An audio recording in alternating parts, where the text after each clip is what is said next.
राम कृष्ण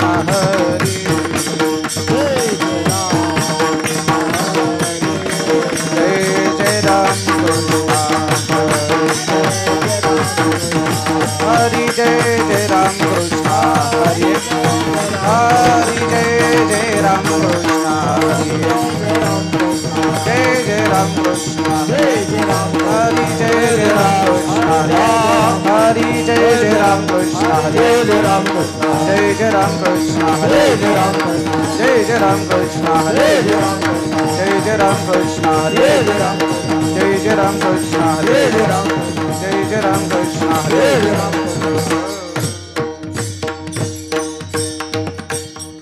रूप पाहता लोचनी सुख झाले ओ साजनी सुख झाले ओ साजनी साजनी सुख झाले ओ साजनी रूप पाहता लोचनी सुख झाले ओ साजनी सुख झाले ओ साजनी सुख झाले ओ साजनी रूप पाहता लोचनी सुख झाले ओ साजनी दोघं बाजू सुख झाले ओ साजनी साजनी साजनी सुख झाले ओ साजनी रूप पाहता लोचनी सुख झाले ओ साजनी सुख झाले ओ साजनी सुख झाले ओ साजनी ओ हा विठ्ठल बलवान ओ हा माधव ओ हा विठ्ठल बलवान ओ हा माधव बलवान तो हा विठ्ठल बलवान तो हा माधव बलवान तो हा माधव बलवान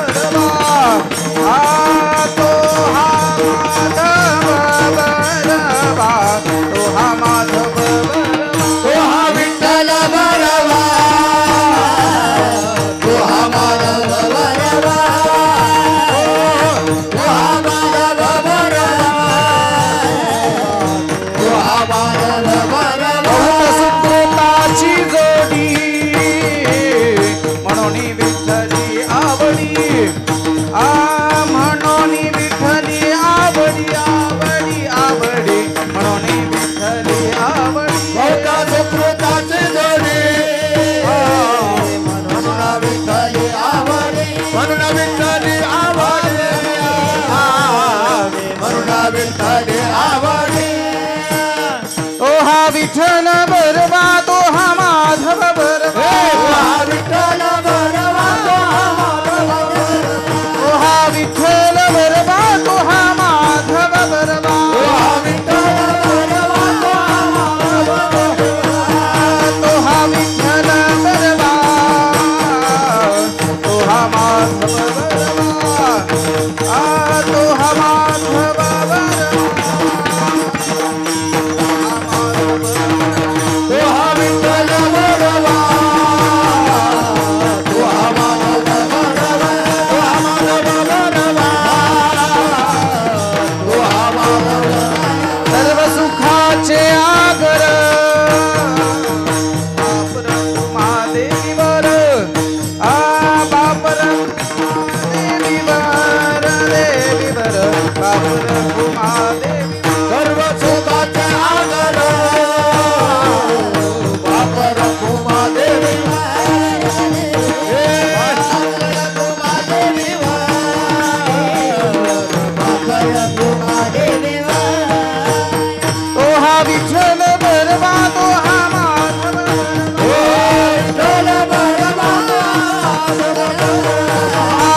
तुकाराम तुकाराम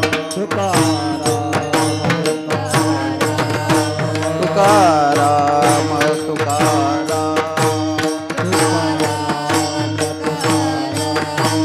नाम घेता का पेयम नाम घेता का पेयम नाम घेता का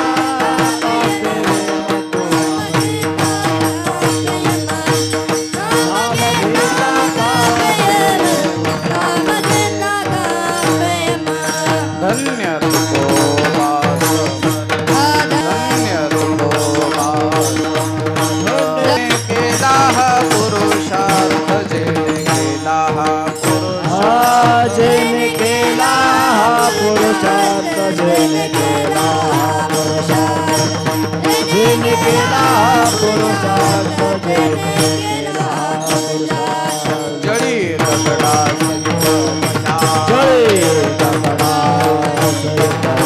जळी दगडा सहित वया तारियल्या जयच्याला या तारियल्या जयच्याला तारियल्या जयच्याला या तारियल्या जयच्याला तारियल्या जयच्याला या तारियल्या जयच्याला धन्य तुको वास धन्य तुको वास धन्य तुको वास धन्य तुको वास जेने केला हा पुरुषार्थ जेने केला हा पुरुषार्थ जेने केला पुरुषार्थ जेने केला पुरुषार्थ जेने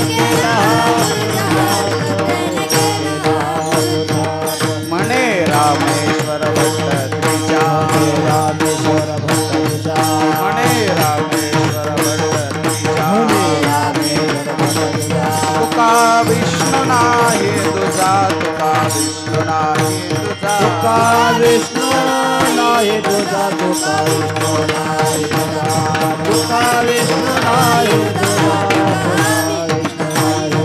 धन्य तुको बा समर्थ धन्य तुको बा समर्थ तुको बा समर्थ तुको बा समर्थ जेने केला हा पुरुषार्थ जेने केला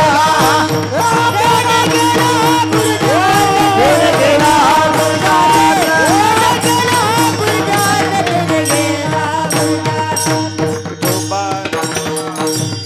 गोपाल गोपाल गोपाल कुमार गोपाल कुमार कुमार गोपाल कुमार गोपाल कुमार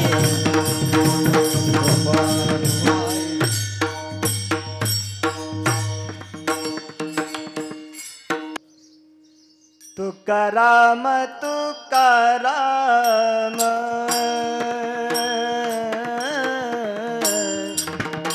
तुकाराम तुकाराम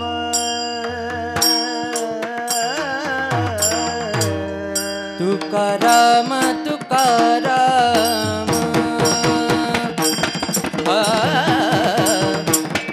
तुकाराम तुकाराम तुकाराम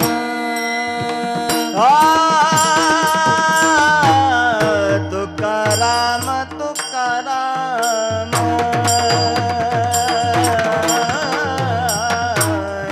तुकाराम तुकाराम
धन्य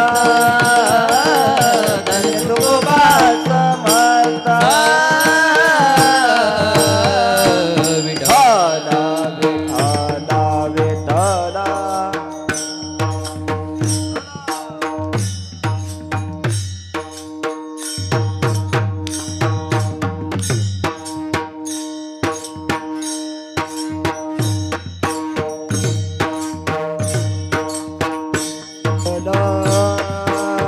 विठ्ठला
तुकाराम तुकाराम तुकाराम तुकाराम नाम घेता कापे यम धन्य तुकोबा समर्थ जेने केला हा पुरुषार्थ जडी दगडा सहित वह्या तारी येल्या जैस्या लाह्या धन्य तुकोबा समर्थ जेने केला हा पुरुषार्थ म्हणे रामेश्वर भट्ट द्विजा तुका विष्णू नाही दुजा धन्य तुकोबा समर्थ जेने केला हा पुरुषार्थ पांडुरंगा करो प्रथम नमना पांडुरंगा करो प्रथम नमना दुसरे चरण संताजिया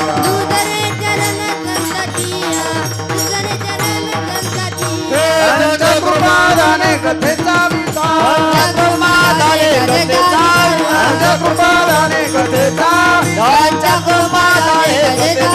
बाबाजी सद्गुरुदास तुका बाबाजी सद्गुरुदास तुका बाबाजी सद्गुरुदास तुका पांडुरंगा करू प्रथम नमन दुसरे चरण संतांची त्यांच्या कृपादाने कथेचा विस्तारू बाबाजी सद्गुरुदास तुका श्रीरामचंद्र कृपालु भज मन हरण भव भय दारुणम नवकंज लोचन कंज मुख कर कंज पद कंजारुणम कंदर्प अगणित अमित छवि नवनील निरद सुंदरम पटपीत मानहु तडित रुचि सुचि नौमि जनक सुतावरम करारविंदेन पदारविंदम मुखारविंदे विनिवेशयन्तम वटस्य पत्रस्य पुटिशयानं बालं मुकुन्दं मनसा स्मरामि श्रीकृष्ण गोविंद हरे मुरारे हे नाथ नारायण वासुदेव जिभे पिबस्वामृतमेतदेव गोविंद दामोदर माधवेति वंशी विभूषितकरान्नवनीरदाभात् पीताम्बरादरुणबिम्बफलाधरोष्ठात् पूर्णेन्दु सुंदर मुखादरविंद नेत्रात् कृष्णात् परं किमपि तत्त्वमहं न जाने विठला विठला विठला विठला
ओम नमो ज्ञानेश्वरा करुणाकरा दयाळा तुमचा अनुग्रह लादलो पावन झालो चराचरी.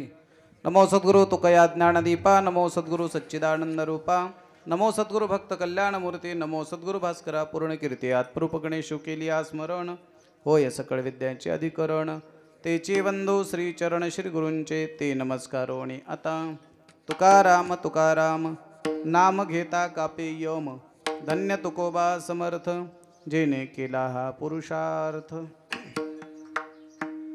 प्राप्त प्रसंगी होत असलेली कीर्तन रूपी सेवा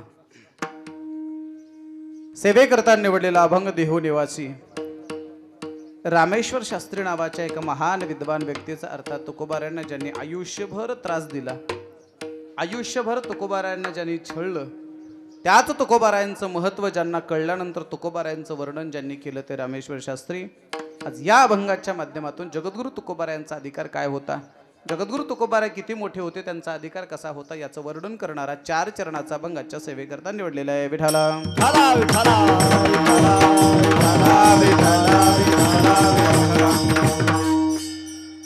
अभंगाचं चिंतन आपल्या पुढे ठेवण्यापूर्वी कार्यक्रमाविषयी अल्पसा परिहार द्यायचा असेल तो असा आपल्या सर्वांना माहीत आहे. सुंदर पवित्र पुनीताने पावन अशा या खानापूर नगरीमध्ये होत असलेला आजचा हा कीर्तन. काय झालं? मी एवढा यशभार झालो नाही, फक्त तुम्ही झोपलीत का जागेत बघण्यासाठी मी खानापूर म्हटलो. ज्या अर्थी तुम्ही टवकारून माझ्याकडे बघायला लागलात, मोठे मोठे डोळे करून पाहायला लागलात, त्या अर्थी तुम्ही जागे आहात. सुंदर पावन अशा या खंडाळी भूमीमध्ये स्वर्गीय वैकुंठवासी रामरावजी माने यांच्या श्राद्धविधीच्या निमित्ताने म्हणा किंवा प्रथम पुण्यस्मरणाच्या निमित्ताने आपण सर्वजण या ठिकाणी उपस्थित आहोत. त्यांचे 2ही सुपुत्र आणि संपूर्ण मानी परिवार आणि आलेली सर्व पाहुणी मंडळी आपल्या सर्वांच्या चरणी विनम्र भावनेने नतमस्तक होतो. आज आपल्याला 2 चिंतन मांडायचे. एक पुण्यतिथीविषयी थोडंसं बोलायचं आहे आणि दुसरं जगद्गुरु तुकोबारायांविषयी थोडंसं बोलायचं आहे. आजचा हा अतिशय महान पर्वकाळाचा म्हणा किंवा अतिशय पुण्यवान तिथी अर्थात तुकोबारायांच्या वैकुंठ गमनाचा आजचा हा दिन आहे. या दोन्हीची सांगड घालून आपल्याला वेळेच्या आत थांबायचं आहे. उपस्थित सर्व संत सज्जन श्रोते मायबाप आपल्या सर्वांच्या चरणी विनम्र भावनेने नतमस्तक होतो.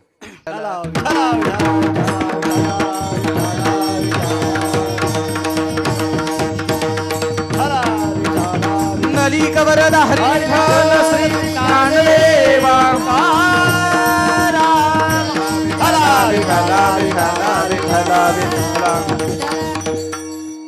पुण्यतिथीच्या निमित्ताने आपल्याला आज तुकोबारायांचं काहीच चिंतन मांडायचं, पुण्यतिथीचे चिंतन मांडायचं आहे.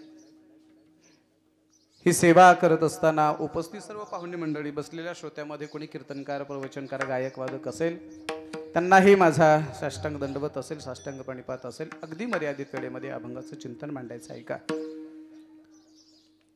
देवाचा सोहळा हा बहुतेक शुद्ध पक्षात आहे आणि संतांचा सोहळा हा बहुतेक वद्य पक्षात आहे. बघा तुम्ही, एका महिन्यामध्ये 2 एकादशी असतात, तसे एका महिन्यामध्ये 2 पक्ष माहिती आहेत ना बसलेली मंडळी? कोणते कोणते? कोण म्हणलं काँग्रेस आणि भाजप? नाही ना, ते पक्ष नका डोक्यात आणू. एका महिन्यामध्ये 2 पक्ष आहेत. एका पक्षाचं नाव आहे शुद्ध पक्ष, दुसरं वद्य पक्ष. शास्त्रीय भाषेमध्ये त्याला शुक्ल पक्ष आणि कृष्ण पक्ष म्हणावं.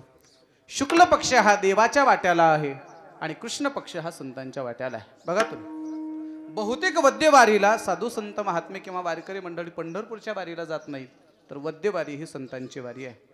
ज्ञानोबारायांचा समाधी सोहळा कार्तिक वद्य त्रयोदशी म्हणजे वद्य पक्षातली एकादशी.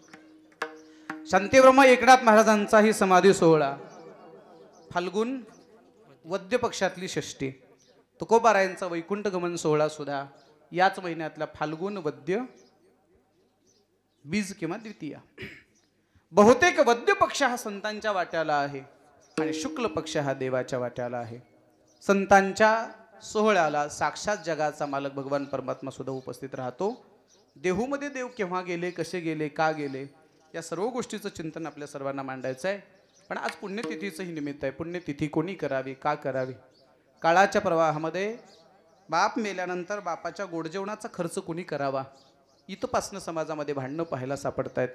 पण अशाही विचित्र काळामध्ये जर वडिलाची पुण्यतिथी जर आपण करत असू तर समजावं आपल्याला काही अंश तरी बापाचं महत्त्व कळालंय. विठ्ठला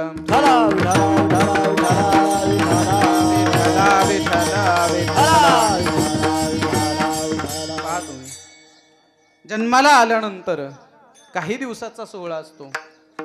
जन्माला आल्यानंतर मला असं वाटतं की 12व्याचा विधी असतो आणि मृत्यू झाल्यानंतर त्याच्यामध्ये 1 दिवसाचा भर पडतो आणि 13व्याचा विधी होतो. एकच दिवस वाढतो आपल्या आयुष्यामध्ये. जन्माला आल्यानंतर 12 आणि मेल्यानंतर 13 असं सुद्धा आपण विनोदाने म्हणतो. त्यानंतर दर महिन्याला एक मासिक जेव घालावं आणि असे 12 मासिक पूर्ण झाल्यानंतर जो विधी असतो त्याला श्राद्ध विधी म्हणावं. कुणी याला श्राद्ध विधी म्हणतं, कुणी याला प्रथम पुण्यस्मरण म्हणतं. या प्रथम पुण्यस्मरणाच्या निमित्ताने आज मुलांनी वडिलांच्या उद्धारासाठी प्रार्थना करायची. काय म्हणायचंय? देवा ही माझी मीरासी, देवा ही माझी मीरासी, देवा ही माझी मीरासी, ठाव तुझ्या पायापासी, ठाव तुझ्या ठाव तुझ्या पायापासी, ठाव तुझ्या तुझ्या पायापासी, देवा माझी विनंती, ठाव तुझ्या पायापासी, ठाव तुझ्या पायापासी,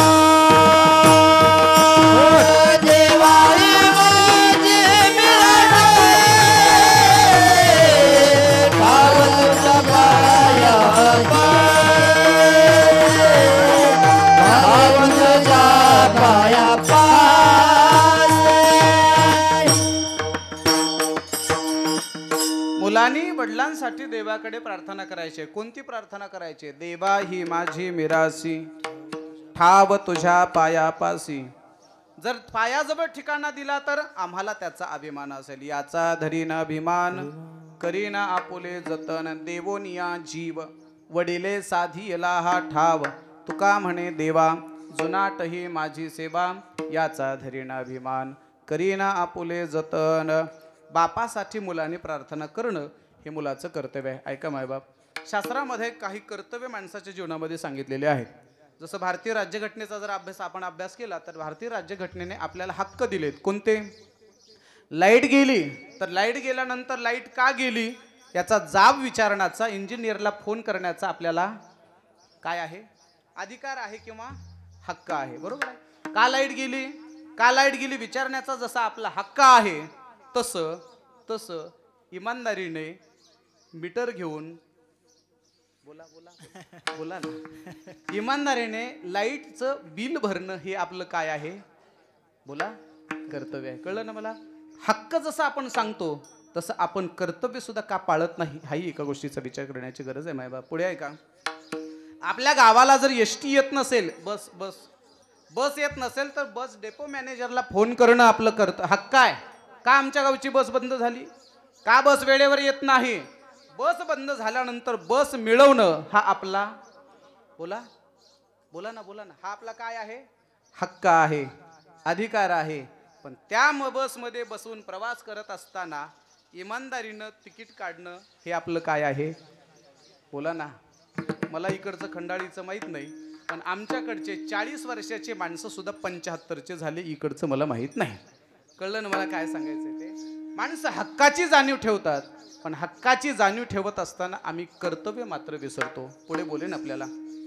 भारतीय राज्यघटनेचा जर 125वा कलम जर पाहिलं, 125व्या कलमामध्ये अशी तरतूद आहे, एखाद्या माणसाकडे जी काही प्रॉपर्टी असेल, संपत्ती असेल, तर ती संपत्ती वारसा हक्काने त्याच्या रक्ताच्या नात्याकडे जाते. बरोबर आहे? रक्ताच्या नात्याकडे म्हणजे मुलाकडे, मुलीकडे जाते. पुढे ऐका, त्याच घटनेच्या अनुच्छेदाच्या 3 मध्ये असा उल्लेख आहे, तिसऱ्या क्रमांकामध्ये असा उल्लेख आहे, जसा प्रॉपर्टीमध्ये हक्क हा त्याच्या वारसाचा आहे, तसं त्याच वारसाने त्या व्यक्तीला सांभाळणं ह्या त्याचं काय आहे?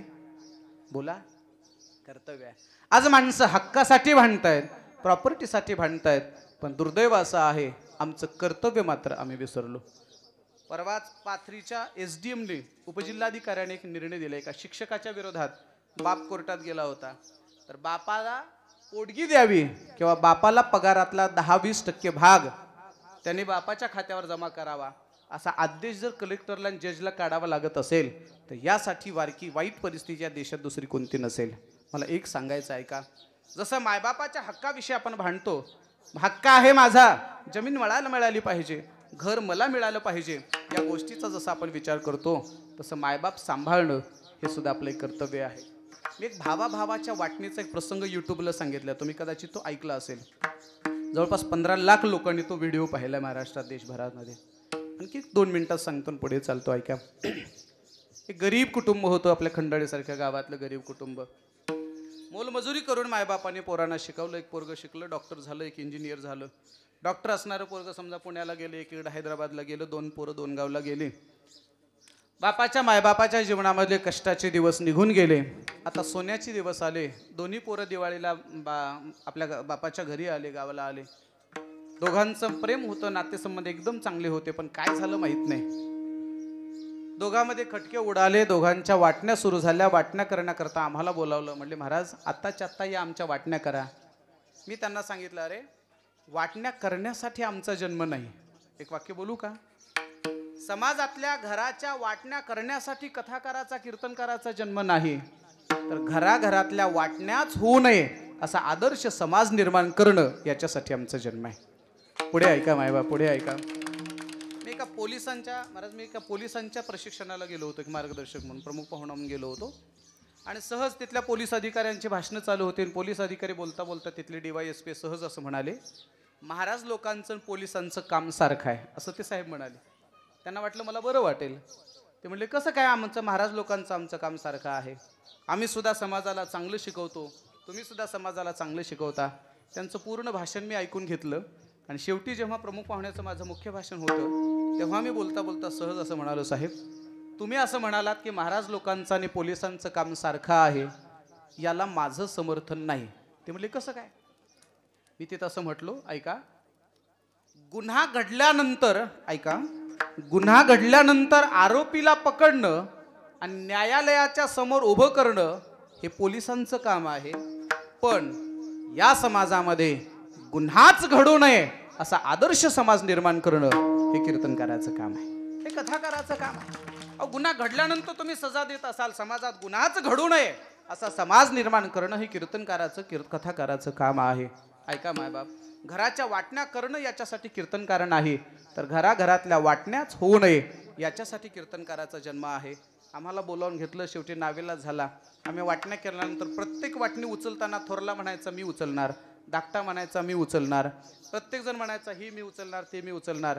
बरोबर एकाच्या वाट्याला हे घर दिलं, एकाच्या वाट्याला ते घर, एकाच्या वाट्याला इकडची शेती, एकाच्या वाट्याला तिकडची शेती, सगळे ट्रॅक्टर, जमीन जमला, जे काही जेवढं होतं तेवढं सगळ्या वाटण्या बरोबर केल्या. आता सर्वात शेवटी एकच वाटणी उरली होती, फार महत्त्वाची होती, फार किमतीची वाटणी होती. पण दोघांपैकी एकही जण म्हणत नव्हता ही वाटणी मी उचलणार. ती वाटणी फार किमतीची होती. कदाचित तुम्हाला कळलं असेल ती वाटणी कोणती असेल, तुमच्या लक्षात आलं असेल, मी हे सांगायची गरज नाही. दोघांपैकी एक जणही म्हणत नव्हता ही वाटणी मी उचलणार म्हणून. दोघंजणही म्हणत होते हे जमणार नाही माझ्याकडे, मला सहन होणार नाही, मला जमणार नाही. ती वाटणी होती आईवडिलांची. दोघंही उचलायला तयार नव्हते.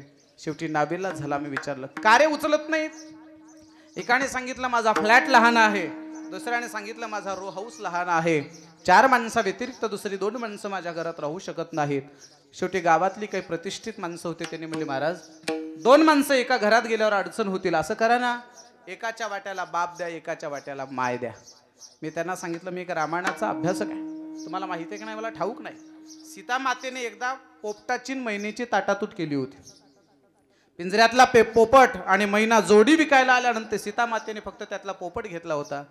त्या मैनेने शाप दिला होता सीतेला, सीते मालकाची माझी ताटातूट गेलीस, त्याचा परिणाम तुला सुद्धा तुझ्या मालकापासून काही दिवस लांब राहावं लागेल. जगाच्या मालकाच्या पत्नीला जर एका मैनेचा शाप लागत असेल तर आपण सामान्य माणसं आहोत, मायबापाची ताटातूट करू नये. नाविलाज झाला. आम्ही शेवटी विचार केला चला 2-5 कीर्तन आणखीन जास्त करू आणि पुण्य वाढू. एकाच्या वाट्याला बाप दिला, दुसऱ्याच्या वाट्याला माय दिली. बाप असं घेणारा पुण्याला गेला, माय घेऊन हैदराबादला गेला. दोघंही म्हातारे जीवानं राहतो. एक वाक्य सांगू का, तरुणपणात जेवढी पती पत्नीची एकमेकाला आवश्यकता असते त्याच्यापेक्षा जास्त वार्धक्यामध्ये आवश्यकता असते मायबाप. दोघांची ताटातूट केली. 2 वर्षानंतर बाप कसा तरी मरून गेला. बाप मरून गेल्यानंतर दोघांचे भांडणं सुरू झाले. गोड जेवणाचा खर्च कोणी करायचा, दोघांना सांगितलं रे दोघं मिळून करा. दोघांनी मोहरीपासून हिशोब ठेवला महाराज, मोहरीपासून छटाकभर जिरे आणले तरी सुद्धा ते मांडून ठेवले. वर्ष श्राद्धापर्यंत कसं तरी शांत बसले. ज्याच्याकडे माय होती त्याने आम्हाला फोन केला, महाराज त्याच्याकडचा बाप मरून गेला, माझ्याकडची माय जिवंत आहे. माय काय माझी एकट्याची आहे का, माईची वाटणी करा. दोघांची वाटणी केली. कशी करावी प्रश्न पडला. माईची वाटणी केली. 1 महिना तू सांभाळ, 1 महिना तू सांभाळ. एका महिन्याकडे जानेवारी महिन्यामध्ये एकाकडे दिली, फेब्रुवारी महिन्यामध्ये एकाकडे माय दिली. असं करता करता 1 वर्ष झालं. ज्याच्याकडे जानेवारी महिन्यामध्ये दिली त्यावेळेला त्याने फोन केला आणि तक्रार केली, महाराज जानेवारी महिन्यामध्ये माय माझ्याकडे आणि फेब्रुवारी महिन्यामध्ये मात्र त्याच्याकडे. तुम्हाला शोभतं का हे, काय झालं, तुम्हाला बरं दिसतं काय, अरे झालं तरी काय. तुम्हाला माहिती आहे का म्हणला, जानेवारी महिन्यामध्ये 31 दिवस असतात आणि फेब्रुवारी महिन्यामध्ये 28 दिवस असतात. कळलं मला काय सांगायचे ते. 3 दिवसासाठी जर हे पोरं जर मायबापासाठी भांडत असतील तर त्यावेळेला मायबापाला पश्चाताप होतो, या लेकरासाठी मी काय नाही केलं महाराज. एवढे अहोरात्र कष्ट केले. बाप करी जोडी लेकुराचे बोडी आपुली कुरवंडी वाळणी आहो आपुली कुरवंडी वाळणी एक एक केला विरासीचा धनी एक एक केला विरासीचा धनी.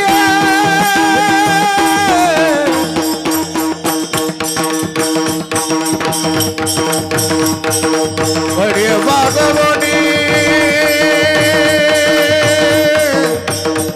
भार खांदी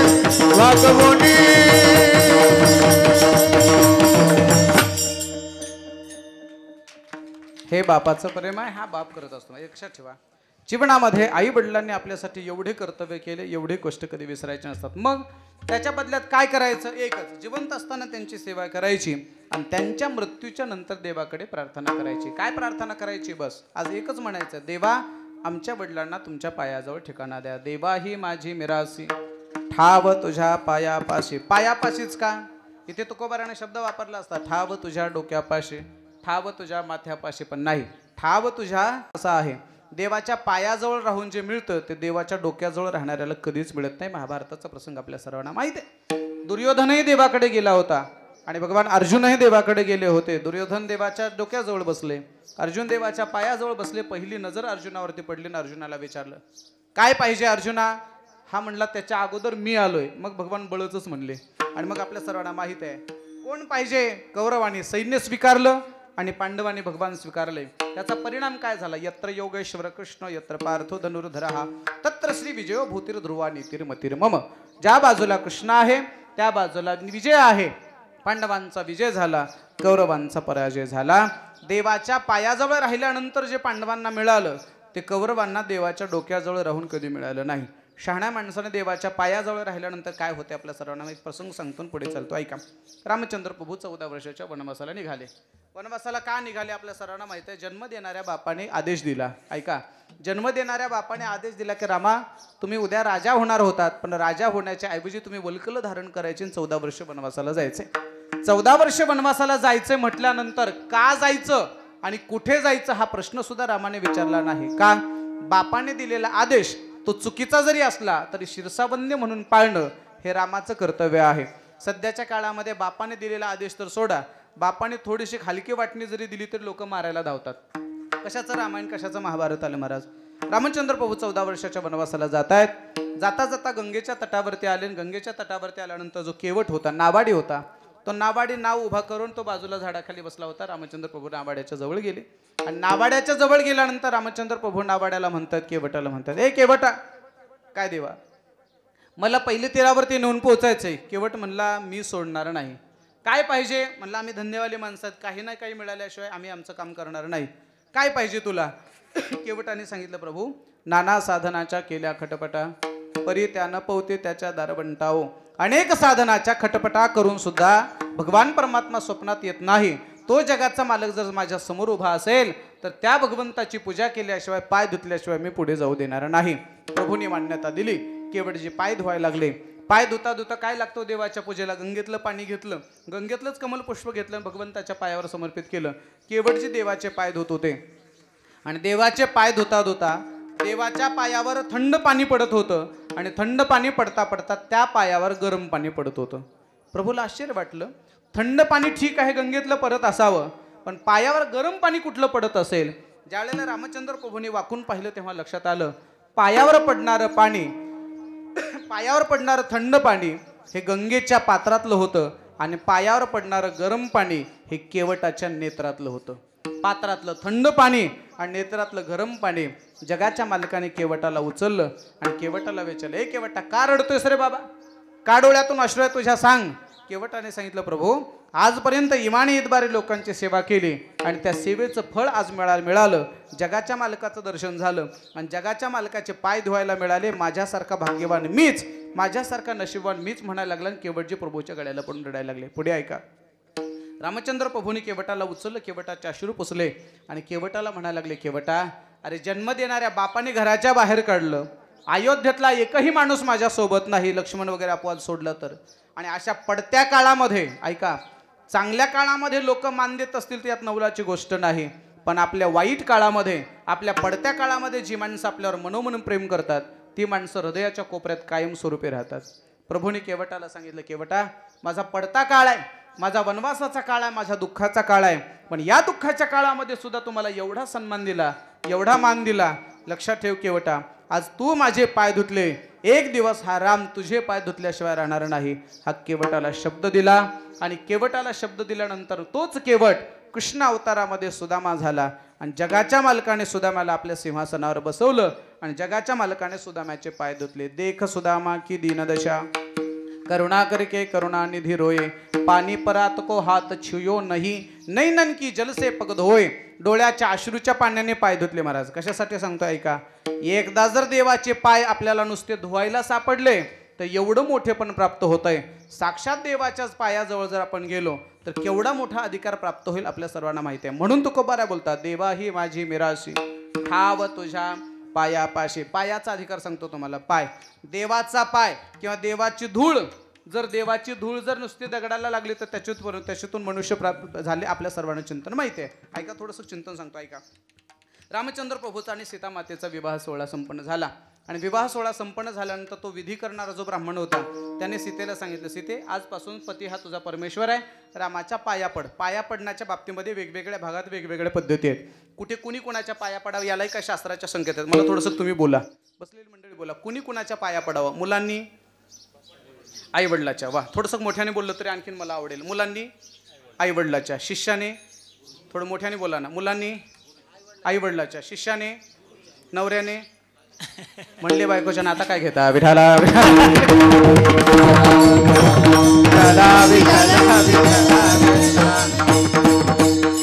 कधी कधी माणसा तोंडातून सहज निघून जाते. पण एक आणखी क्षमा मागून बोलू का इथे? बरं जाऊ दे, तुम्ही काही चुकीचं बोलले नाहीत. क्षमा मागून बोलू का? बोलू ना क्षमा मागून. तुम्ही जे बोलला ते चुकीचं नाही. मी असं म्हणेल, आजच्या कीर्तनाला आलेले सगळे सोयरे धायरे गावातले सगळे बायकोच्या पाया पडतात. हे वाक्य चूक आहे का बरोबर? बोला ना, झोपले काय? चूक आहे का बरोबर? चूक अजिबात नाही. हे वाक्य 100% बरोबर आहे. नाही नाही जाऊ द्या, पाय धरून पाया पडले नसले तरी कमीत कमी तुझ्या एवढं तरी म्हणले नाही सांगा विठाला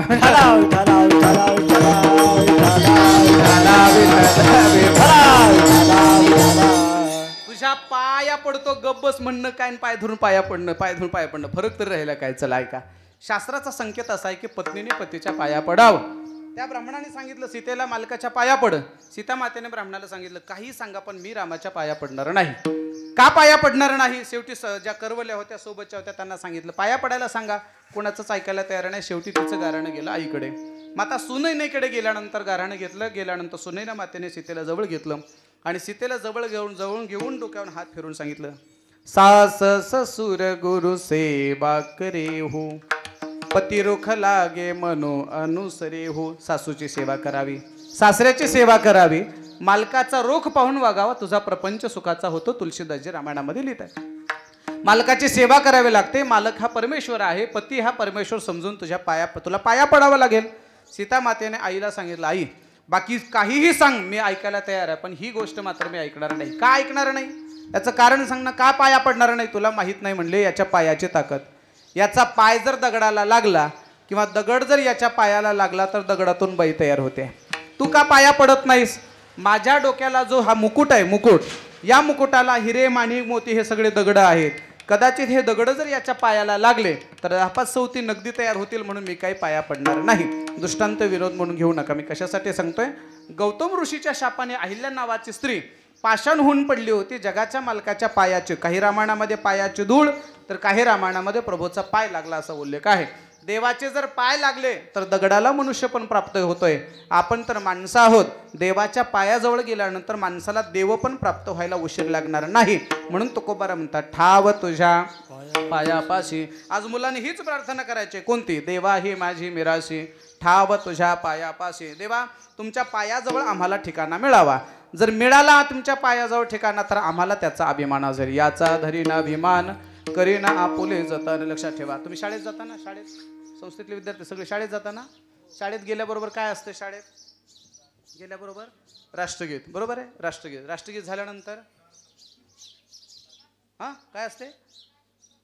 राष्ट्रगीत झालं, जनगणमन झाल्यावर नंतर काय असते? लगेच प्रार्थना असते का? प्रतिज्ञा नसते का? भारत माझा, म्हणा माझ्यासोबत. भारत, इंग्रजी पाठ आहे तुम्हाला? India is my, all Indians are my brothers and I love my. जाऊ दे, आपलं मराठीत घ्या. भारत माझा, मोठ्याने म्हणा, भारत माझा, माझ्या देशावर माझे, माझ्या देशातल्या आणि समृद्ध आणि विविधतेने नटलेल्या परंपरांचा मला अभिमान आहे. बस कळलं का? याचा अभिमान असला पाहिजे. एक वाक्य बोलून आपल्याला, माणसाच्या जीवनामध्ये अभिमान असावा का नसावा? बोला बोला. अभिमान, बसलेली मंडळी बोला ना. अभिमान असावा. काही जण हळूच मान हलून नसावा म्हणतात आणि काही जण असावं म्हणतात. कसं असतं, काही गोष्टीचे प्रश्न थोडे वेगळे असतात. आणखी एक वाक्य बोलताय का? गरिबी माहिती आहे? गरिबी, गरिबी, गरिबी माणसाच्या आयुष्यात सुरुवातीला असावी का शेवटी असावी? बोला बोला. सुरुवातीला कवाच नसावी. त्याचं उत्तर असं आहे, गरिबी कधीच नसावी. कशाला मागून घेता सुरुवातीला तरी? कळलं का? तसं अभिमान असावा का नसावा याचं उत्तर, अभिमान असावा असंही बरोबर नाही आणि अभिमान नसावा असंही नाही. त्याचं उत्तर असं आहे, काही गोष्टीचा अभिमान असावा, काही गोष्टीचा अभिमान नसावा. आमच्या घरात पंढरपूरची वारी आहे, याचा अभिमान, बोला बोला, याचा अभिमान असावा. माझ्या गळ्यात जन्मल्यापासून तुळशीची माळ आहे, याचा अभिमान. मी कीर्तन करतो, याचा अभिमान. मी बिना पाण्याची पितो, याचा अभिमान नाही ना, याचा नसावा. विठाला विठाला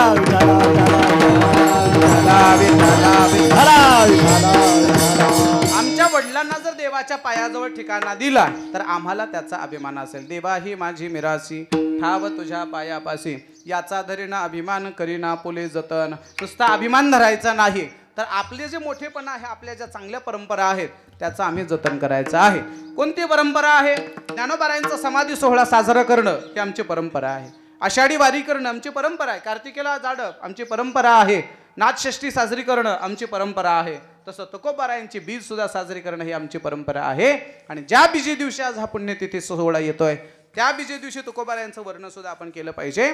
रामेश्वर शास्त्री लिहितात, अरे माझ्या तुकोबारायांचा अधिकार एवढा मोठा आहे, एवढा मोठा आहे. तुकोबारायांचं नाव घेतल्यानंतर साधी माणसं कापतील यात नवलाची गोष्ट नाही. जगाला ज्या काळाचा दरारा आहे, जगाला ज्या काळाची भीती आहे, तो काळ असा लटलटा कापतो अभंगाच्या पहिल्या चरणामध्ये. तुकाराम तुकाराम तुकाराम तुकाराम तुकाराम तुकाराम तुकाराम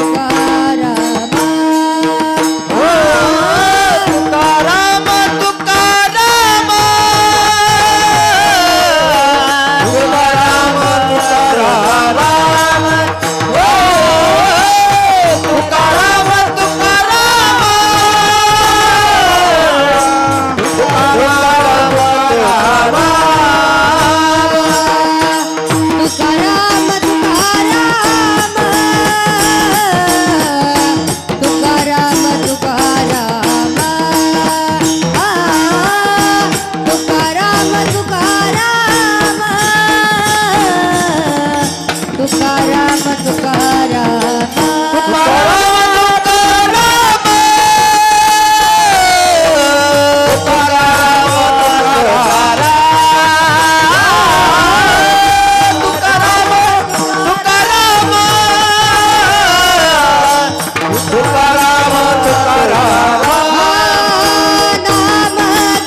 अभंगाच्या पहिल्या चरणातून रामेश्वर शास्त्री लिहितात, तुकाराम तुकाराम नाम घेता कापे यम. पुढे ऐका, ब्राह्मण समाजातले रामेश्वर शास्त्रीने तुकोबारायांना चांगलं म्हणावं किंवा एवढं वर्णन. एक वाक्य बोलतो ऐका.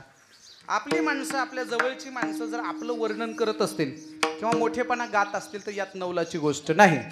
पण तो माणूस मोठा असतो कोणता? जो विरोधी पार्टीचा असताना सुद्धा जर आपलं वर्णन करत असेल तर तो माणूस नक्कीच मोठा आहे. पुढे ऐका मायबाप, ऐका. एखाद्या वेळेला गावात समजा सोयरिकीचा विषय चालू आहे, कुठले तरी पाहुणे आले आपल्या घरी, समजा आपल्या इथं पाहुणे आल्यानंतर त्यांनी सांगितलं असं असं या घरी आम्ही पाहुणे म्हणून जातो, त्यांचा मुलगा आहे, असा असं मुलगा इथे कामाला आहे, नोकरी आहे वगैरे काय असं चौकशी केल्यानंतर घर दाखवा. तो माणूस काय म्हणतो माहिती आहे का, हे बघा त्याचा माझा वाद आहे, त्याचा माझा वाद आहे, माझं त्याचं बोलणं नाही, माझा त्याचा रामराम शमशम नाही, मी त्याच्या घरी येऊ शकत नाही. पण लक्षात ठेवा, माझं त्याचं बोलणं बंद असेल तर मुलगी बिंदास द्या, माणसं सोन्यासारखे आहेत, समजावं माणसं निक्की आहेत. कळलं का? ज्याचं बोलणं बंद आहे, ज्याची दुश्मनी आहे, ज्यांचा विरोध आहे, पण विरोध असणारी माणसं सुद्धा जर चांगलं असं म्हणत असतील तर समजावं नक्कीच चांगले आहेत. रामेश्वर शास्त्रीचं तुकोबारायांचं एवढं विरोधाभास होता महाराज. वास्तविक पाहता तुकाराम महाराजांनी रामेश्वर शास्त्रीचं काही बिघडवलं नव्हतं, पण या रामेश्वर शास्त्रीच्या मोठेपणाला तुकोबारायांचा बाधा येत होता. जो हो ना, बऱ्याच लोकांना असं वाटतं की माझा मोठेपणा कायम राहिला पाहिजे समाजामध्ये. एका गावाला आमच्या महाराजांसारखा एक सुंदर वयस्कर मृदंग वादक होता महाराज, गोड मृदंग वाजवत होता. आणि एवढा गोड मृदंग वाजवता वाजवता त्यांना मी म्हणलं बाबा आता तुमचं वय थकलंय, आता वरच्या हातातनं बोल निघत नाही, तुम्ही 10-5 पोरं तयार करा, नवीन पोरांना शिकवा. ते मात्र मला काय म्हणलं माहितीये का, मी नवीन पोराला शिकवल्यावर मग मला कोण बोलवेल. कळलं ना मला काय बोलायचं ते, म्हणजे माझा मोठेपणा कायम टिकून राहावा म्हणून दुसरी माणसं तयार होऊ नये, असा अहंकार जागा राहावा किंवा म्हणून आपला मोठेपणा कायम राहावा, हा गवगवा कायम राहावा म्हणून रामेश्वर शास्त्री, ज्या त्या काळामध्ये रामेश्वर शास्त्रीच्याच प्रवचनाला लोक जमायचे.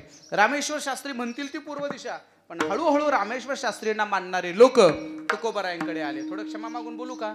जसं काही काळाच्या अगोदर सगळा समाज वेगवेगळ्या नेत्याच्या पाठीमागे होता, पण एक बहादर असा उभा राहिला, सगळे नेते घरी बसले आणि सगळा समाज त्या माणसाच्या पाठीमागे. कळलं ना मला काय बोलायचं ते, कळलं ना कोणाविषयी बोलतोय ते. हा, आणि मग त्या माणसाच्या पाठीमागे जेव्हा सगळा समाज झाला तेव्हा मग बाकीच्या सगळ्यांनी एक होऊन त्याच्या मागे यासाठी लावायचा प्रयत्न केला. विठाला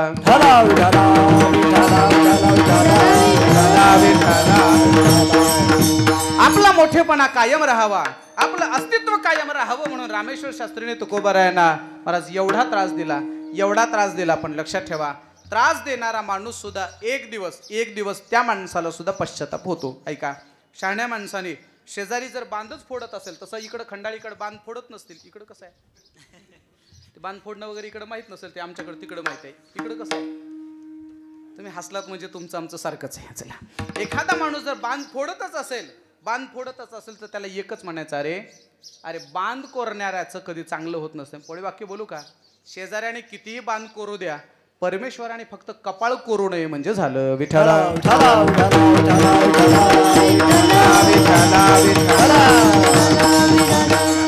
बांधाला झगडणारी माणसं किंवा बांध फोडणारी माणसं कधी करोडपती होत नसतात. बांध फोडणारी माणसं कधी 2-4 मजली घरात राहत नसतात. बांध फोडणारी माणसं कधी श्रीमंत होत नसतात. महाराज लक्षात ठेवा, आपलं अस्तित्व जरूर मोठं करा, पण जरूर मोठं करत असताना एखादा सज्जन जर शेजारी राहत असेल तर त्याला त्रास द्यायचा नाही. महाराज केवढा त्रास दिला महाराज तुकोबारायांना. एक तुकोबारायांच्या त्रासाचा एक जर प्रसंग सांगायला गेलो तर महाराज डोळे भरून येतील, पण आपल्याकडे वेळही कमी आहे. मुंबाजीबुवा नावाचं त्या काळचं एक मोठं प्रस्त होतं महाराज. मुंबाजीबुवा आपल्या सर्वांना प्रसंग माहिती आहे. सहज मुंबाजीबुवाच्या शेतामध्ये तुकोबारायांची जनावर राखायची महाराज. तुकोबारायांची जनावरं, तुकोबारायांची हे काही जनावर होती ते मुंबाजीबुवाच्या मळ्यात गेली. आता जाऊ नयेत पण गेली. शेजाऱ्याची जनावर जर चुकून आल्यानंतर तुम्ही आम्ही काय करू, त्याला समजावून सांगू, जनावर हाकून लावू, फार झालं तर जनावर बांधून टाकू, 2 दिवसांनी सोडून देऊ. महाराज तुकोबारायांना बोराटीच्या काठीने त्याला रक्तबंबाळ होईपर्यंत मारलं मुंबाजीबुवांनी. महाराज रक्तबंबाळ होईपर्यंत मारलं, आणि रक्तबंबाळ होईपर्यंत मारलं तरी सुद्धा तुकोबारायांनी एकही शब्द उलट बोलले नाही, शांत राहिले. मार खाल्ला, विचार केला चूक आपली आहे, आपण त्रास सहन करावा लागेल. तुकोबाराय घरी आले, आणि घरी आल्यानंतर आईसाहेबांनी विचारलं, का हो ही रक्तबंबाळ अवस्था कुणी केली, कुणी मारलं तुम्हाला. तुकोबाराय म्हणले नाहीत मुंबाजीबुवांनी मारलं. तुकोबाराय सांगितले ही अवस्था माझ्या पांडुरंगाने केली. म्हणा काय ताकद असेल एक सांगू का आपल्याला. माणसाच्या जीवनामध्ये दुःख जरी आलं तरी देवाने दिलं म्हणत जावं, आणि आनंद जरी आला तरी देवाने दिला असं म्हणत जावं. पांडुरंगाने ही माझी अवस्था केली म्हटल्यानंतर आईसाहेबाच्या डोळ्यात पाणी आलं. आईसाहेबांनी ती जखम वगैरे साफ केली, त्याला हळद तेल लावलं. बसल्या तुकोबाराने थोडीशी डुकली लागली, झोप लागली. रात्रीच्या 11 वाजता तुकोबाराय दचकन जागे झाले, आणि जागे झाल्याबरोबर आईसाहेबांना म्हटले थोडंसं तेल आणि हळद दे. एका हातात हळद घेतली, एका हातात तेल घेतलं. रात्रीच्या 11:30-12 वाजता मुंबाजीबुवाचा दरवाजा वाजवला. दरवाजा वाजवल्यानंतर आतून आवाज आला, कोण आहे. म्हणले मी आहे तुकोबा. तुकोबा रात्रीच्या 12 वाजता तुकोबा आले. नक्की आपण याला दुपारी मारले, हा माणूस नक्की भावकीचे 10-5 माणसं घेऊन बदला घ्यायला आला असेल असं मुंबाजीबुवांना वाटलं. दरवाजाच्या पटीतून पाहिलं तर एका हातात तेल आहे, एका हातात हळद आहे. मुंबाजीबुवाला वाटलं आता तेल लावून हळद लावून हाणतं का काय कोणाच ठाऊक. महाराज हे लटलट कापायला लागलं. दरवाजा उघडायची हिंमत होत नव्हती. पुन्हा तुकोबारायांनी विनंती केली मुंबाजीबुवाला, मुंबाजीबुवा अहो दरवाजा उघडा. दरवाजा उघडले, आत आले, आणि आत आल्यानंतर तुकोबाराय मुंबाजीबुवाला म्हणतात, मुंबाजीबुवा तुम्ही मला एवढं मारलं, माझी चूक झाली म्हणून मारलं, पण तुम्ही मला मारत असताना तुमच्या हाताला किती त्रास झाला असेल. तुमच्या हाताला तेल लावून हळद लावून चोळून द्यायला मी आलोय. हे माझ्या तुकोबारायांचं अंतकरण होतं. महाराज एवढा त्रास दिला हो मुंबाजीबुवांनी, त्रास दिला. नवे रामेश्वर शास्त्रींनी त्रास दिला. एका कष्टाने एक अक्षर जोडून.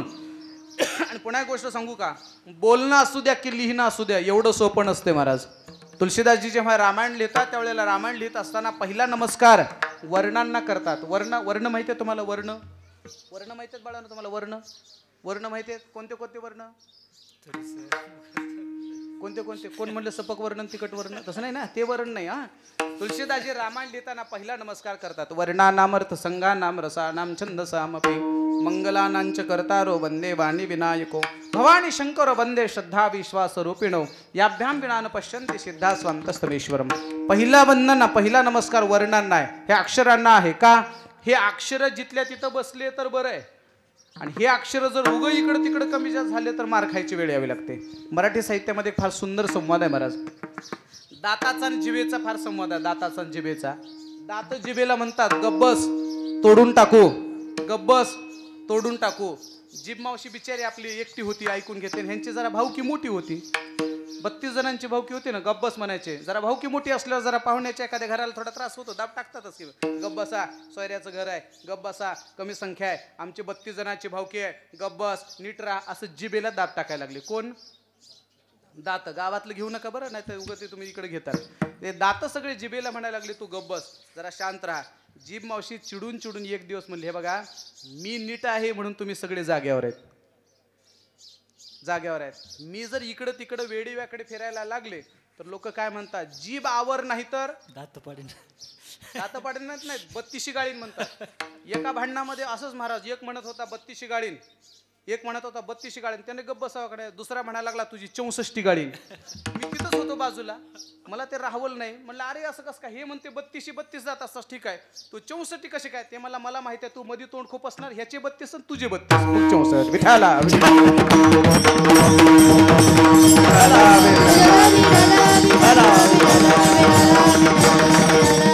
जीभ सगळी व्यवस्थित चालते, व्यवस्थित उच्चार करते, म्हणून सगळं चालते. आपल्या सर्वांना माहित आहे, रामायणामध्ये तो झोपणारा कोण? कुंभकर्ण.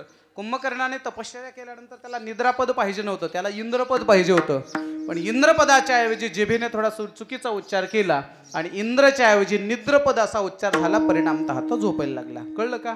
एक एक अक्षर मुखातून निघणं तेवढंच महत्वाचं आहे, आणि एक एक अक्षर हातातून निघणं, लिहिणं एवढं सोपं नाही महाराज. आणि पुन्हा एक सांगू का, कोणी काय कमवलं माहित नाही, लोकांनी पैसा कमवला असेल, पण तुकोबारा म्हणतात आमच्या घरामध्ये शब्द हेच आमचे रत्न आहेत, शब्द हीच आमची श्रीमंती आहे. आम्हा घरी धन शब्दाचीच रत्ने, आमच्याकडे शब्द हीच श्रीमंती आहे. आणि एवढ्या कष्टाने, एवढ्या अट्टहासाने तुकोबाराने एक एक अक्षर एका एका अक्षराच्या समोर ठेवावं.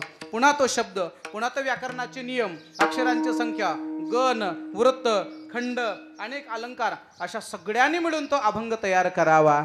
आणि एवढ्या कष्टाने अभंग तयार करावा, आणि तेवढ्या कष्टाने लिहिलेल्या अभंगाच्या गाथा याच लोकांनी, याच रामेश्वर शास्त्रींनी इंद्रायणीच्या डोहामध्ये बुडवल्या.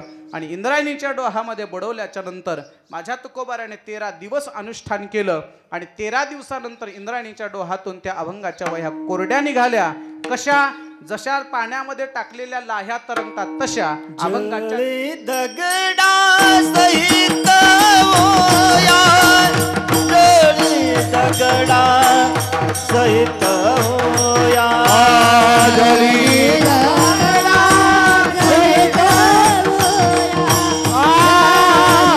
दगडा सहित होया, तारेल जैसा लाह्या,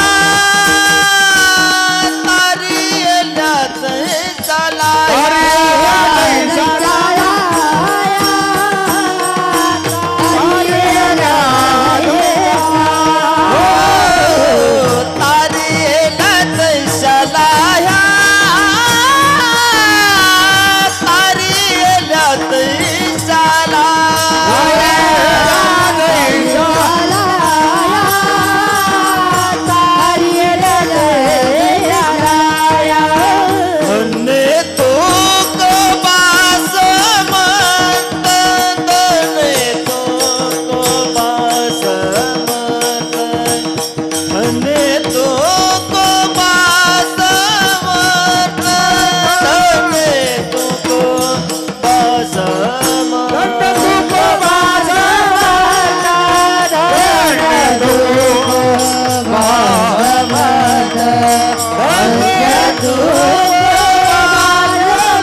दुःख पाशमत हो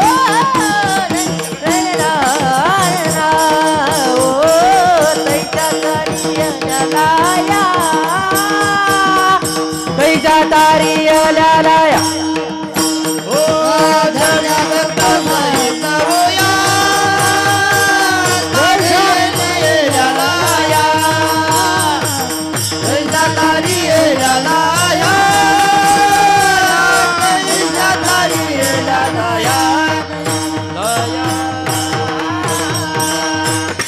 अभंगाच्या तिसऱ्या चरणामध्ये रामेश्वर शास्त्री लिहितात, जडी दगडा सहित वह्या तारी येल्या जैशा लाह्या.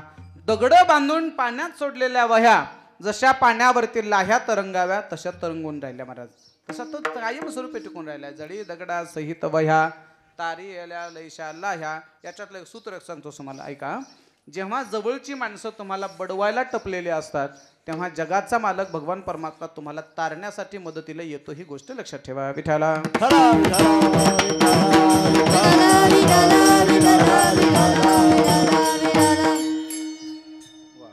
खांदे बदलले का? चांगली गोष्ट आहे सर. बरं आहे, असं चांगलं आहे, मला आवडतं हे. असं अर्ध कीर्तन झालं ना, अर्ध कीर्तन झालं की तुम्ही नवीन, जसं तुम्ही सुंदर वाजवता पण यांना संधी दिली म्हणजे हे तयार होतील. गायकाने हा पुन्हा हे वाहितच पुन्हा मागे. गायकाने सुद्धा कसं केलं पाहिजे महाराज. गायकाने बघा, महाराजांनी पहिलं प्रमाण गायलं, तुम्ही दुसरं गायलं, तुम्ही तिसरं गाणार, असं म्हणजे हे असं एकमेकाला वाटलं ना बरं राहते. नाहीतर काही काही ठिकाणी असा गोंधळ सुरू होतोय की बसलेले लोक म्हणते ह्यांचीच भांडणं मिटणार तर आपलं काही नीट होणार आहे. आणि हे महत्त्वाचं आहे महाराज. एक वाक्य लक्षात ठेवा, जी माणसं दुसऱ्याला संधी देतात त्यांच्यासाठी भगवान आपोआप संधी निर्माण करतो बरं का. अर्ध कीर्तन झालं की आपला माईक दुसऱ्या पुढे द्यायचा. तुम्ही अर्ध कीर्तन झाल्यानंतर दुसऱ्याला संधी द्यायची. फक्त हा नियम मला लागू करू नका म्हणजे झालं. नाहीतर म्हणताल अर्ध कीर्तन झालं महाराजाला उभं करू, असं काही करू नका. विठाला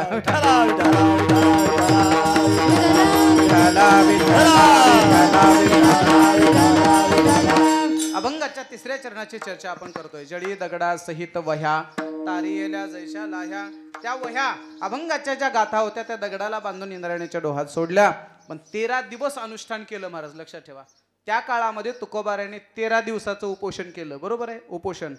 मागच्या काळामध्ये अण्णा हजारेने सुद्धा बऱ्याच दिवसाचं उपोषण केलं आणि मधल्या काळामध्ये जरांगे पाटलाने सुद्धा बऱ्याच दिवसाचं उपोषण केलं. उपोषणाची फार मोठी ताकद आहे महाराज.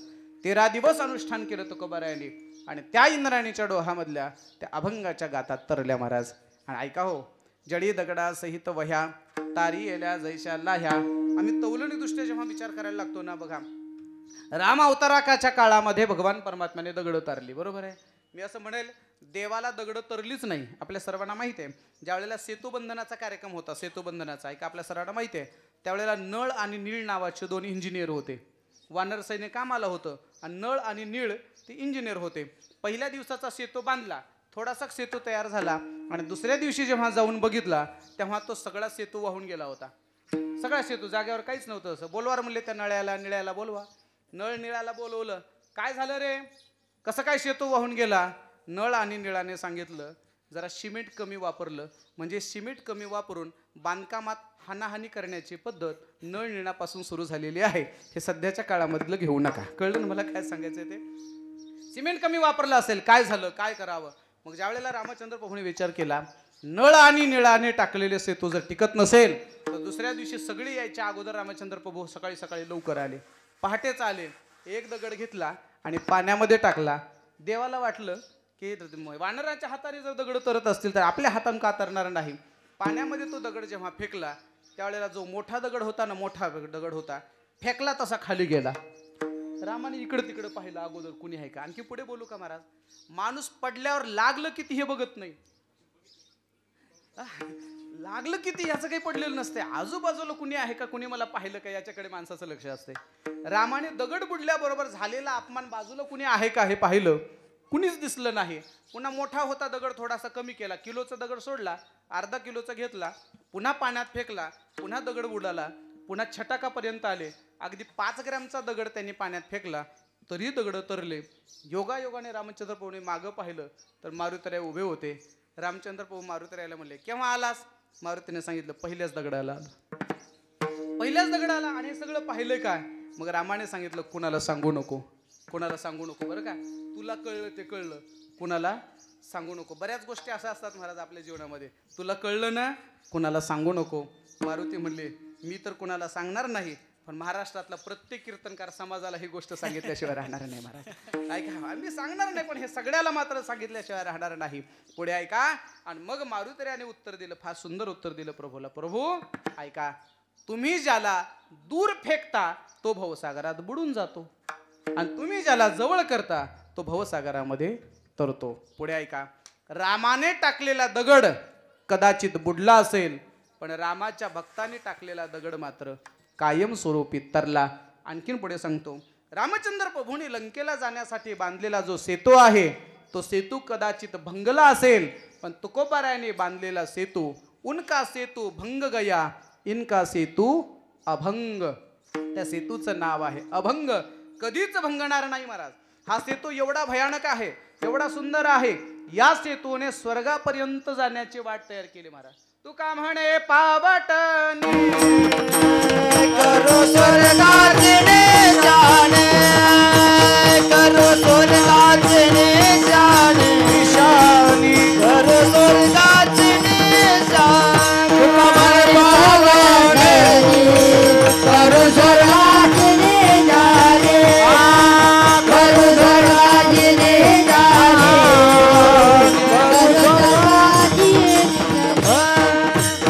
धन्य आम्ही जलिमालो दास विठोबाच झालो, आम्ही जन्मालो, दास विठोबाच झालो, आम्ही जन्मालो दास विठोबाच झालो, दास विठोबाच झालो, दास विठोबाच झालो, आम्ही जन्मालो, दास विठोबाच झालो, दास विठोबाच झालो, दास विठोबाच झालो.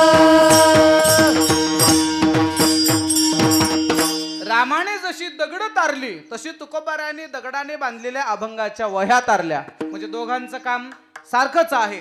मग राम हा अवतार कोणाचा आहे? तर विष्णूचा आहे, देवाचा आहे. बरोबर आहे.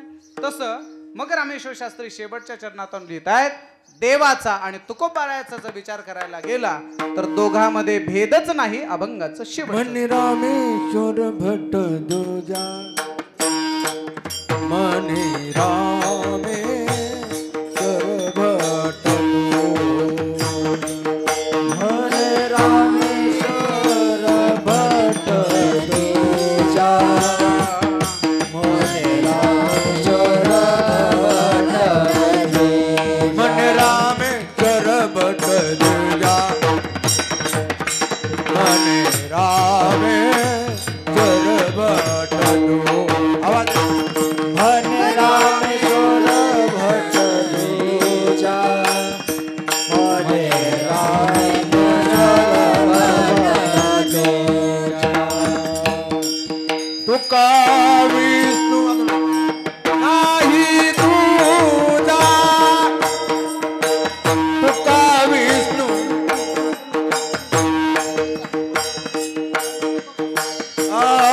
तुका विष्णू नाही तुझा, तुका विष्णू नाही तुझा, मन रामेश्वर भट धन्य हो, धन्य हो.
नाम घेता कापे यम धन्य तुकोबा समर्थ जेने केला हा पुरुषार्थ जळी दगडा सहित वह्या तारी येल्या जैच्या लाह्या म्हणे रामेश्वर भट्ट द्विजा तुका विष्णू नाही तुझा धन्य तुकोबा समर्थ जेने केला हा पुरुषार्थ रामेश्वर शास्त्री म्हणतात शेवटच्या चरणामध्ये म्हणे रामेश्वर भट्ट द्विजा ते उच्चार फार महत्वाचा रामेश्वर भट्ट द्विजा आणि तुका विष्णू नाही दुजा द्विज या शब्दाचा अर्थ आहे द्विज म्हणजे ब्राह्मण रामेश्वर शास्त्रीने तुकोबारायांचं वर्णन करावं कोणतं म्हणे रामेश्वर भट्ट द्विजा तुका आणि विष्णू नाही दुजा विष्णू परमात्मा आणि तुकोबारायामध्ये भेदच नाही कसा भेद नाही ज्ञानेश्वरीचा 9वा अध्याय पहा तो प्रल्हाद वगा मजसाठी घेता बहुत सदा संकटे किरीटी काजे म्या दियावे ते गोष्टी तयाची जोडे एरवी दैत्यकुळ साचुकारे परी इंद्र ही सहीनला हे उपरे दैत्यकुळामध्ये जन्माला आलेला प्रल्हादाने जे काम केलं तेच मी केलं अर्थात प्रल्हादाची सेवा केल्यानंतर मिळणारं फळ आणि माझी सेवा केल्यानंतर मिळणारं फळ दोघांचं फळ सारखंच आहे तुकिता तुळनेसी ब्रह्म तुकासी आले म्हणून रामेश्वरी चरणी मस्तक ठेविले रामेश्वर शास्त्री म्हणतायत तुकाराम महाराज आणि विष्णू परमात्मा यांच्यामध्ये भेद नाही म्हणे रामेश्वर भट्ट द्विजा तुका विष्णू नाही दुजा धन्य तुकोबा समर्थ जेने केला हा पुरुषार्थ ज्ञानेश्वर माऊली ज्ञानराज माऊली ज्ञानेश्वर माऊली ज्ञानराज माऊली तुकाराम हरी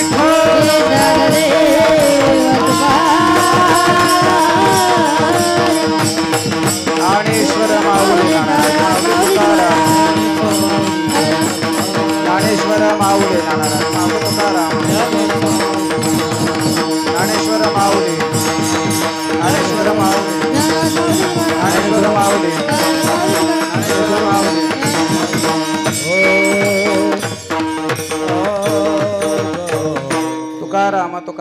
नाम घेता कापे यम धन्य तुकोबा समर्थ जेने केला हा पुरुषार्थ जडी दगडा सहित वह्या तारी येल्या जैस्याला ह्या म्हणे रामेश्वर भट्ट द्विजा तुका विष्णू नाही दुजा धन्य तुकोबा समर्थ जेने केला हा पुरुषार्थ. 2 मिनिटांमध्ये तुकोबाऱ्यांचं थोडंसं चरित्र सांगायचं आहे आणि 5 मिनिटांमध्ये आपल्याला पुष्पवृष्टी करून मग आपल्याला थांबायचं. ऐका पुन्हा एकदा सांगतो. तुकाराम तुकाराम नाम घेता कापे यम. तुकोबारायांचा अधिकार काय? केवढा अधिकार? केवढा अधिकार? काळ कसा आहे? काळ गुलाम सलाम करी पण तो काळ तुकया घरी राबतसे. हा अधिकार तुकोबारायांचा. पुन्हा एक गोष्ट सांगतो ऐका. तुमच्या माझ्यासारखे सामान्य माणसं देवाची आज्ञा आली की जात असतात, बरोबर आहे. आयुष्य संपलं की आपण निघून जातो. तुटला आयुष्याचा दोरा येर वावुगा पसारा. एकदा का आयुष्याचा दोरा तुटला हे सगळं जाग्यावर ठेवावं लागतं आणि पुढे निघून जावं लागतं. वाक्य बोलतो आहे का? मला तुमचं ठाऊक नाही पण आमच्याकडचं असं आहे. लहान लेकरू जेव्हा जन्माला येतं, बरोबर आहे बाळांनो, लहान लेकरू जन्माला येतात त्यावेळेला लहान लेकराला ते अंगावर कपडा घालतात. त्याला काय म्हणतात? काय म्हणतात? लहान लेकराला घालतात त्याला आंगडं बंडी काय काय म्हणतात त्याला? हा हा हा हा ते शर्ट जे असतो ना, आंगडं असतं ना, ते काय असतं की त्याला बंडी किंवा आंगडं. खरं सांगा, त्या लहान लेकराच्या आंगड्याला, लहान लेकराच्या त्या शर्टाला खिसा आहे का? बोला ना. खिसा नाही. माणूस मेल्यानंतर माणसाच्या प्रेतावर जे अंथरतात तो जो कपडा असतो त्याला खिसा? बोला नाही. मग जन्माला आल्यावर खिसा नाही, मरताना खिसा नाही, मग मधले खिसे कोणासाठी भरायचे याचा थोडासा विचार केला पाहिजे. मी असं अजिबात म्हणणार नाही की सगळं कोणाला देऊन टाका. फक्त एकच करा, या खिशे भरण्याच्या नादामध्ये आपले नाते, आपलं प्रेम, आपली नीतिमत्ता तुटणार नाही याची थोडीशी काळजी घेतली पाहिजे. लक्षात ठेवा, जन्माला आल्यानंतर मरणापर्यंतचा जो काही काळ आहे ते आयुष्य आहे. आयुष्य असं जगलं पाहिजे. महाराज कबीर महाराज तर फार सुंदर बोलतात. ज्या वेळेला आम्ही जन्माला आलो त्यावेळेला मी रडत होतो, जग हसत होतं, पण तुम्ही अशी करणी करा. कबीरा जब हम पैदा हुए जगू हंसी हम रोए ऐसी करनी करचनो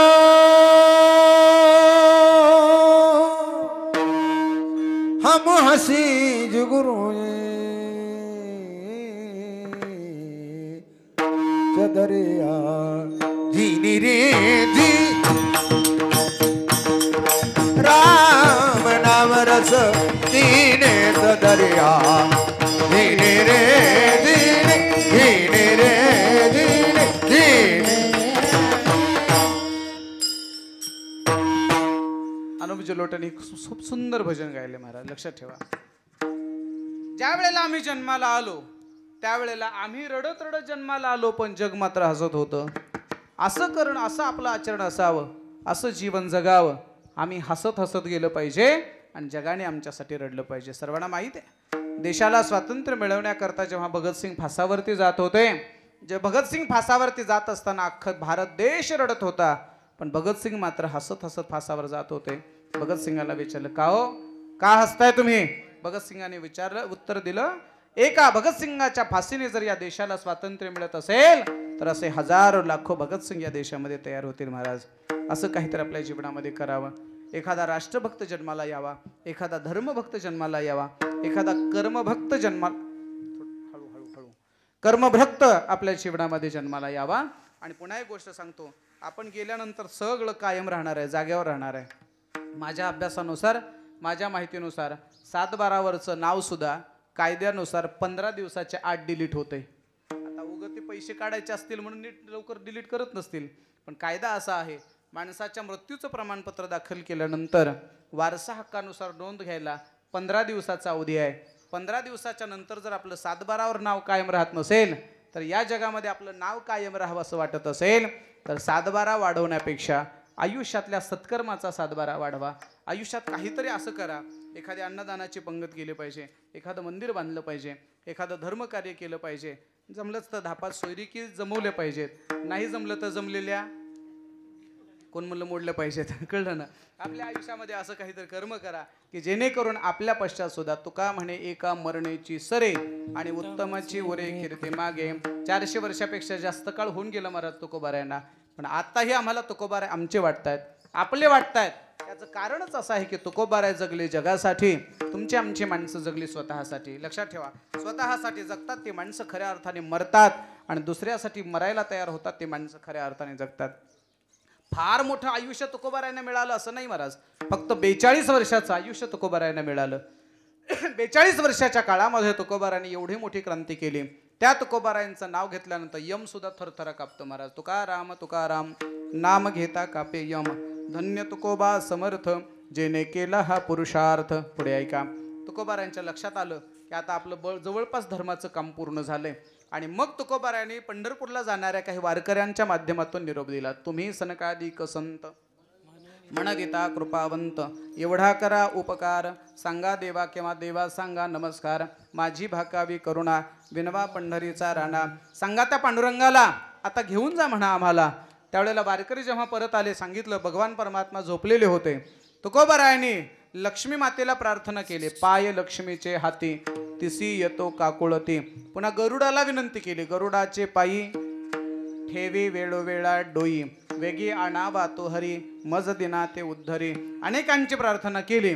तेव्हा अनेकांचा निरोप जेव्हा साधू संतांच्या माध्यमातून देवाकडे पोचला, त्यावेळेला भगवान परमात्मा फाल्गुन महिन्यातल्या शुद्ध एकादशीला दशमीला पंढरपुरातनं निघाले आणि देहूला मुक्कामाला गेले. ऐका, देहूपासून ते बिजेपर्यंत भगवान परमात्मा देहूमध्ये असतात. दशमीला तुकोबारायांच्या घरी गेले. तुकोबारायांच्या घरी जेव्हा भगवान परमात्मा आले तेव्हा केवढी गरिबी तुकोबारायांची एक सांगू का. तुकोबारायांची कशी गरिबी होती माहित नाही मला. आम्ही फक्त तुकोबारायांच्या नावावर कीर्तन करतोय, तुकोबारायांची अभंग कीर्तनात सांगतोय, तर आम्ही मोठ्या मोठ्या गाड्यात फिरतोय, मोठ्या मोठ्या बंगल्यात राहतोय. आज महाराष्ट्रातला प्रत्येक कीर्तनकार श्रीमंत आहे, सुखा समाधानात आहे, पण त्यावेळेला माझ्या तुकोबारायांची गरिबी सांगतोय का. पाहुणे घराशी आजी आले ऋषिकेशी, काय करू उपचार कोप मोडकी जर्जर, दरदरीत पाण्या माझी रांदी येल्या कन्या, मोडक्या बाजावरी वाकळाच्या शेजा, मुखशुद्धी तुळशी दळ आणि तुका म्हणे मी दुर्बळ. जगाचा मालक भगवान परमात्मा आलेत.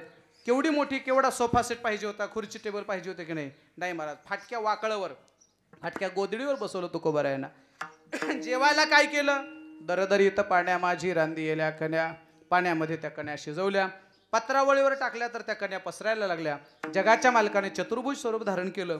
3 हाताने पत्रावळी धरली, एका हाताने कन्या आवडीने खाल्ल्या.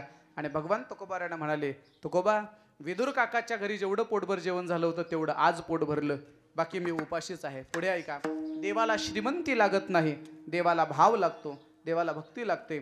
तुकोबारायांकडे आले. तुकोबारायांना भगवान म्हणतात, भगवान तुकोबा चला आता. तुकोबारायांनी सांगितलं, देवा तुला काय तुम्हाला काही कळतं की नाही. म्हणले, आता एकादशीचा जागराचा नियम कसा मोडावा, जागर केल्याशिवाय मला जाता येणार नाही.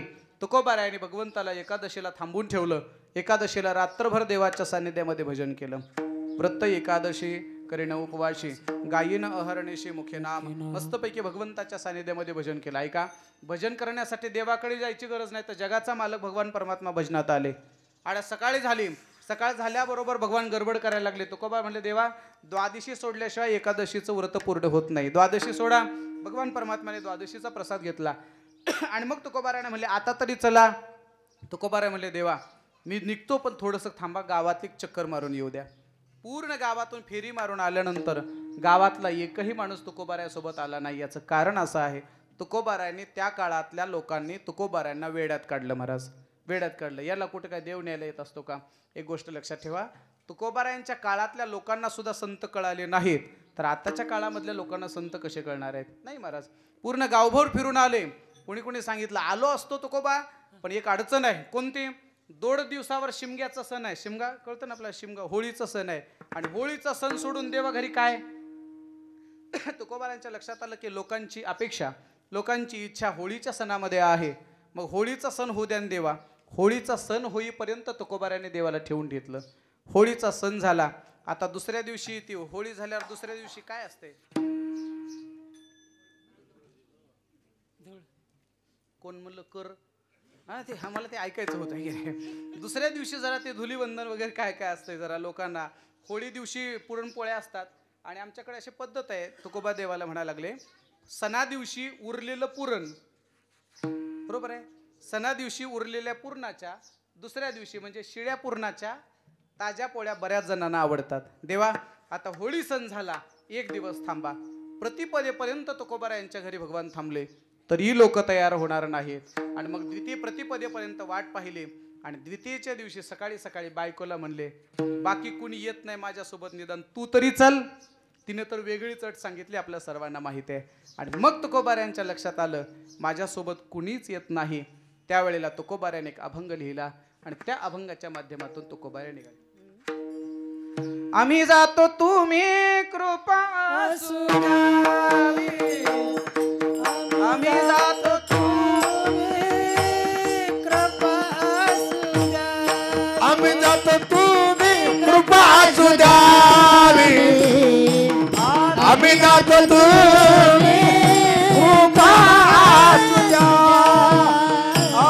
सकळ सांगावी विनंती माझी, सकळ सांगावी विनंती माझी. वाट वेळ चला उभा पांडुरंग, वाड वेळ झाला उभा पांडुरंग, वाट वेळ झाला उभा पांडुरंग,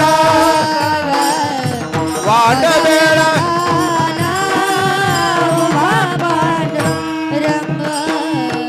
वैकुंठ श्रीरंग बोलावित, वैकुंठ श्रीरंग बोलावित. वाड वेळ झाला उभा पांडुरंग, वाड वेळ झाला उभा पांडुरंग, वाट वेळ झाला उभा पांडुरंग, वाट वेळ झाला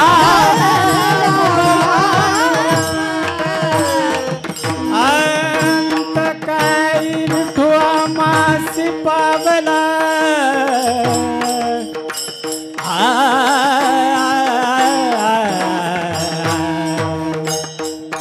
अंत काही विठुआ मासी पावला, कुडी सहित झाला गुप्त तुका,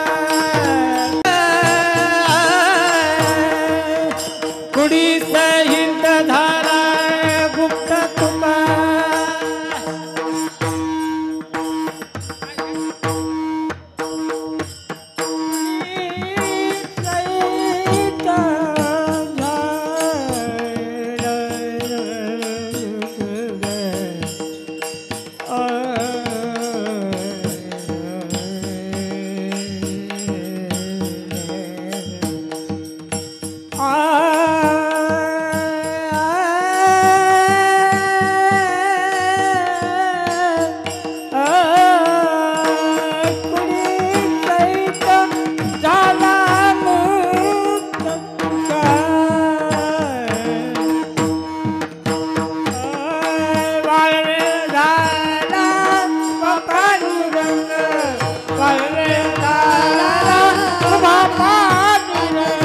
अंतकाळी विठू आमासी पावला, कुडी सहित झाला गुप्त तुका, कुडी सहित झाला गुप्त तुका. आम्ही जातो तुमची कृपा असू द्यावे, सकळा सांगावे विनंती, सकळा सांगावे विनंती.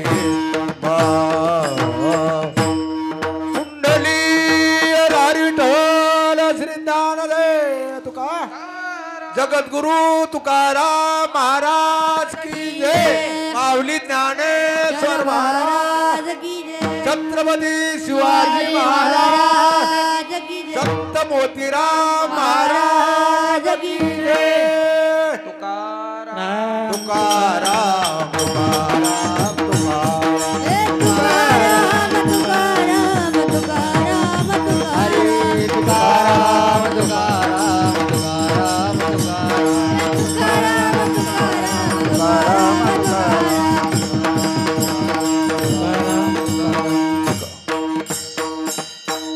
सर्वांच्या चरणी नतमस्तक होऊन माझ्या वाणीला याच ठिकाणी पूर्ण विराम देतो. जय